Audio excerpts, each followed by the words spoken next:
sketching is a much quicker way of not being bound by kind of the more math driven models. I would say the advantages of designing in VR as opposed to just like pencil on paper, again, it's kind of that ability to look at your sketch from different angles, right? So you're not locked into this one perspective that you've kind of drawn up on paper. You can take it, you can spin around, you can change the size and orientation, and that allows you again to just it kind of builds on your creativity, because you can be like, okay, wow, it looks like this from this perspective, but when I turn it around, that is not what I expected in a good or negative way. So you can it kind of compounds itself. So what's cool about designing in VR in terms of your creativity is that you can live with your design for a little bit longer, right? So if you're just starting a sketch and you're noodling it, designers, we love to noodle, we love to play, we love to just to delete and start over. VR is really fun for that, right? You can try an idea. If you don't like it, you can throw it over your shoulder. You can park it out in space. You can try a brand new line right in front of you.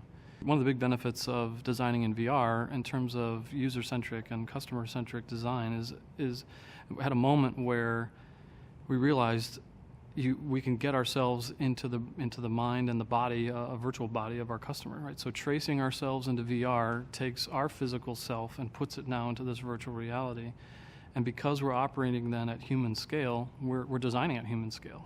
The vehicle is one-to-one, so everything you create is exactly where it ought to be, or where it should be, or where it can be. And you can try all kinds of different stuff. I mean, I've done examples where you just reach up and grab the mirror and move it where it should be, right? Because you can see exactly where it should be in space. As we go forward into this designing for mobility solutions, right, not necessarily automotive or even car-like, it becomes really key to be able to prototype the experiences that our customer is going to have. If they don't have a steering wheel in front of them, we're finding that they get kind of nervous, or it's strange to not have a steering wheel. So, VR and Gravity Sketch, and the fact that you can work at that one-to-one scale and the human scale allows you to prototype those experiences. And it's not just how you fit in the vehicle, it's how the vehicle interfaces with its environment, right? The city of the future.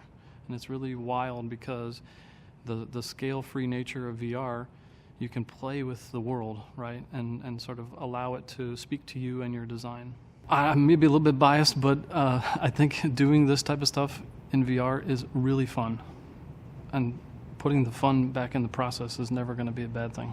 So Ford Design is experimenting with Gravity Sketch, right? Because it's a 3D tool. It's a VR tool that allows you to create things in 3D, and we use it to create beautiful design vehicles, cars, mobility solutions into the future.